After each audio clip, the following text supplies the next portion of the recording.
It was still dark when the pounding started. Not a polite knock, not hesitant. 3 sharp blows against my front door, heavy enough to vibrate through the frame. I checked the clock on my nightstand.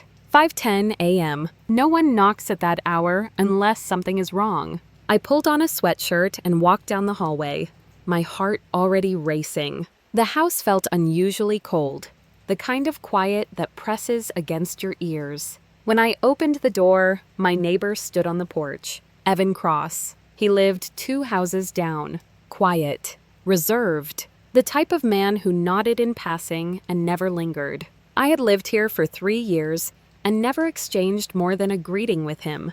Now he looked like someone who had run out of time. His face was pale, his breathing uneven. His eyes locked onto mine with an intensity that made my stomach tighten. "Do not go to work today," he said. No greeting, no explanation, just that. I stared at him, confused. "What?" "Stay home," he repeated, his voice low and urgent. "Whatever you do, do not leave this house today." "Evan, you are scaring me," I said. "What is going on?"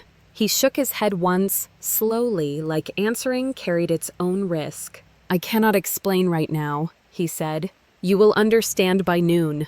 The sky behind him was just beginning to lighten, pale streaks of pink breaking through the dark. Everything felt unreal, like I had stepped into the wrong version of my life. "You expect me to miss work because of a feeling?" I asked.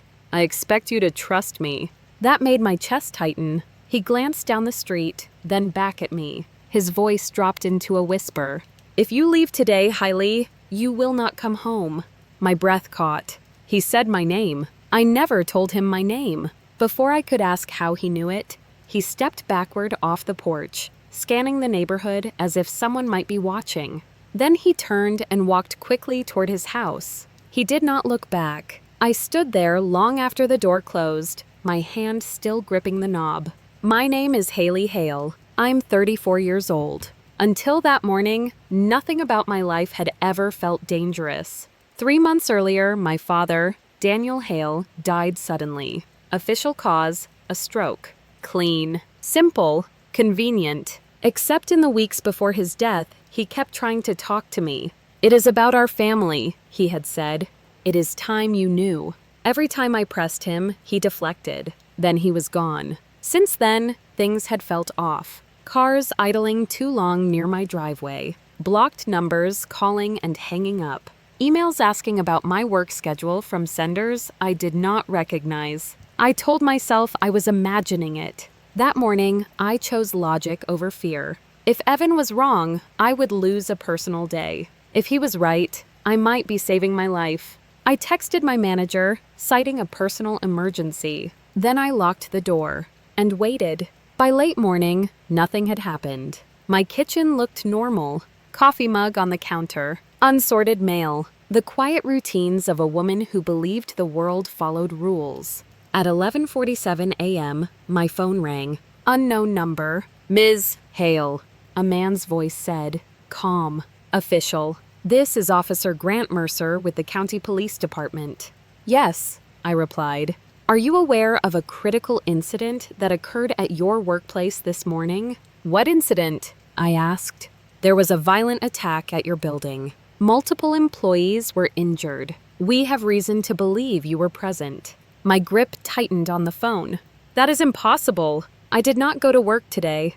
"We have footage of your vehicle entering the parking garage at 8:04 a.m. Your employee badge was used. Witnesses reported seeing you on the 3rd floor shortly before the emergency alert." My knees weakened. I grabbed the edge of the table. "That was not me." "Can anyone verify that you have been home all morning?" he asked. I looked around my empty living room. "No," I whispered.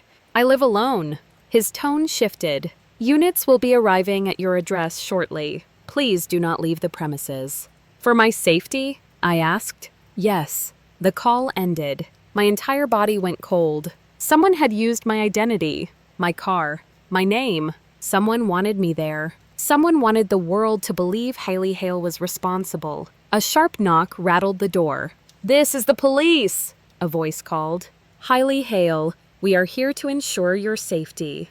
Before I could move, another voice cut through the wood. Hailey, it is Evan. Open up, now. I approached the door cautiously. How did you know they would come? Because they are not here to help you, he replied. They are here to place you under federal custody. What does that mean? I asked. It means you disappear. I unlocked the door. The moment Evan stepped inside, he locked it behind him with practiced speed. Your father asked me to watch over you, he said. My father was an engineer, I said. That was his cover. He handed me an envelope. Inside was my father's handwriting. Hailey, if you are reading this, then what I feared has come to pass. You are not in danger because of anything you did. You are in danger because of who you are. Trust Evan. Do not go quietly. My hands shook. He was killed, Evan said. Poisoned to look natural. Why? I whispered. Because he refused to hand you over. To who? People who have been monitoring you since childhood, Evan said. You were never meant to be ordinary. Sirens approached in the distance. My family knows, I said suddenly. Evan nodded. Your stepmother and your uncle. They signed a contingency agreement years ago. The truth landed like a physical blow. They sold me, I whispered. They sold your silence, he replied. He placed a black keycard on the table. Your father left a legal dead man switch. If you authorize it, everything he collected goes public. I looked at the card, then at the door. I took a breath. I am Hailey Hale, I said, my voice steady now. And I am done being quiet. I authorized the release. Files transmitted everywhere at once. The knocking stopped. The men who entered the house did not stay long. Natalie was arrested before sunrise. Linda called me that night. I did not answer. The memorial was held 4 days later. Not for my father, for the version of me they tried to bury. When I spoke, the room went silent. Every accusation against me has been withdrawn, I said. The incident was staged. The people responsible are under investigation. Linda's face drained of color.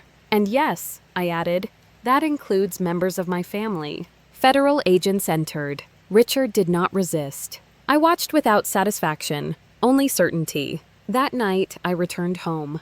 Evan was gone. The house felt different, not safer, honest. They tried to erase Hailey Hale. Instead, they exposed themselves. And I learned something I will never forget. When people try to turn you into a ghost, the most dangerous thing you can do is remain visible. If your own family tried to sacrifice you to save themselves, would you stay silent? Or would you make sure the truth buried them first?